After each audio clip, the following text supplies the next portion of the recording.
नमस्कार दोस्तों, आप देख रहे हैं वर्ल्ड अफेयर्स और मेरा नाम है पीयूष। दोस्तों, जो 3 साल से रशिया और यूक्रेन की वॉर चल रही थी, लगता है अब वो थमने का नाम ले रही है। उसमें स्टेप बाय स्टेप चीज़ें चली जा रही हैं, शतरंज की मोहरें इधर से उधर की जा रही हैं और उससे नतीजा ये नज़र आ रहा है कि जो ये 3 साल से वॉर चल रही थी रशिया यूक्रेन में, और यूक्रेन कह रहा था कि हम अपने अस्तित्व के लिए लड़ रहे हैं, लेकिन अब वही लड़ाई यूक्रेन अपने अस्तित्व में से अपना अस्तित्व को काट कर रशिया को देने के लिए तैयार हो गया है। अभी 15 अगस्त को पुतिन और ट्रंप की मीटिंग हुई थी अलास्का में, और उसमें जो शर्तें रखी थी पुतिन ने वो डिस्क्लोज तो नहीं की गई, लेकिन जब डोनाल्ड ट्रंप ने अपना एक स्टेटमेंट जारी किया मीटिंग से ठीक पहले, और उसमें ये कहा गया कि यूक्रेन क्रीमिया को भूल जाए और जो रशिया ने यूक्रेन का हिस्सा अपने कब्जे में ले रखा है उसको वो छोड़ दे। तीसरी बात उन्होंने बहुत इंपॉर्टेंट बोली थी कि यूक्रेन कभी भी नाटो का परमानेंट सदस्य नहीं बनेगा, फुल फ्लेश्ड। ये 3 बातों के बाद उनकी मीटिंग होनी थी जेलेंस्की के साथ। जेलेंस्की अपने साथ लेके गए थे यूरोपीय यूनियन के कुछ स्टेट हेड्स, और उन सबको अपनी पूरी बारात को लेकर जाने के बाद उन्होंने मीटिंग की डोनाल्ड ट्रंप से। 18 अगस्त को मीटिंग हुई डोनाल्ड ट्रंप, जेलेंस्की और यूरोपीय यूनियन, इन तीनों की एक साथ। ये मीटिंग बहुत लंबी नहीं थी, लेकिन इसके बाद बायलैटरल मीटिंग हुई जेलेंस्की और डोनाल्ड ट्रंप की।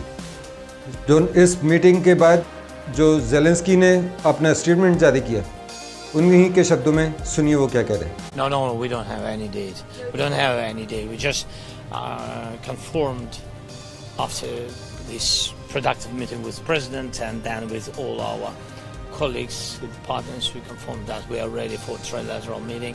And if Russia proposed to President of the United States bilateral, and then we will see the result of bilateral, and then it can be the trilateral. So I said always, so Ukraine will never stop on the way to peace, and we are ready for any kind of formats, but on the level of leaders. इस meeting के बाद Finland के president ने क्या कहा reporter को, CNN के एक रिपोर्टर को उन्होंने इंटरव्यू देते हुए क्या कहा वो भी सुनिए। Yeah, definitely. I mean, so basically there were 3 outcomes of today.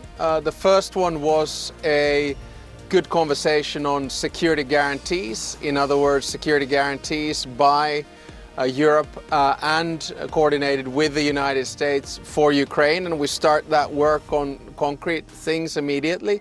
The second one was a suggestion of a bilateral meeting between Zelensky and Putin, and that was what President Trump was testing with President Putin, and President Putin had agreed to do that meeting. And then the third step is after the bilateral meeting, if everything goes well, which is of course always a big if when you're dealing with Putin, there will be a trilateral meeting. So I think this was one of these meetings where we kind of took 3 steps forward rather than any backwards.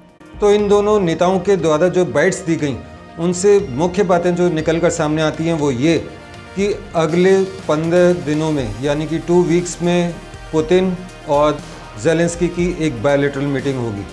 उससे पहले इस Zelensky और Trump की meeting के बाद Trump अपने इस meeting का सारा ब्यौरा देंगे पुतिन को।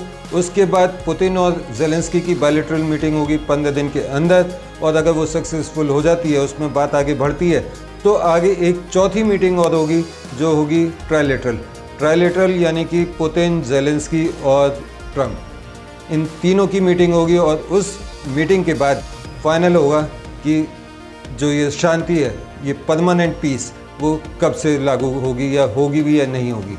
लेकिन मेरे मन में एक और सवाल है कि डोनाल्ड ट्रंप ने लगा रखा है भारत के ऊपर 25% पेनल्टी टैरिफ रशिया से क्रूड ऑयल खरीदने के ऊपर।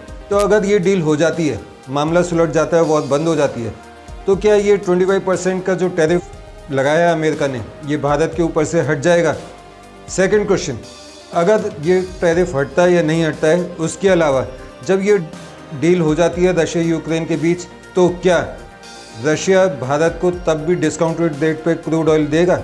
ये दोनों पॉइंट बहुत इंपॉर्टेंट हैं और बहुत ज़्यादा इस पर नज़र रहनी चाहिए, क्योंकि ये सारा खेल ही इंडिया और अमेरिका के जो बातें बिगड़ी, उसमें एक क्रूड ऑयल बहुत बड़ा पॉइंट फैक्टर शामिल है।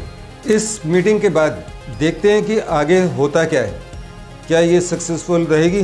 क्या रूस और यूक्रेन के बीच में शांति समझौता हो पाएगा? क्या पुतिन और ज़ेलेंस्की की बात बायलैटरल डिस्कशन हो पाएंगे? देखते हैं आगे आने वाली घटनाएं क्या घटती हैं। मैं उस टॉपिक पर भी वीडियो लेकर आता रहूँगा। और अगर आपने अभी तक मेरा चैनल सब्सक्राइब नहीं किया है तो चैनल को प्लीज़ सब्सक्राइब कीजिए। आपको करंट अफेयर्स, जियोपॉलिटिक्स की लेटेस्ट न्यूज़ हमारे चैनल पर मिलती रहेगी। मिलते हैं अगले वीडियो में किसी नई जानकारी के साथ। तब तक के लिए मुझे आज्ञा दीजिए। नमस्कार, जय हिंद।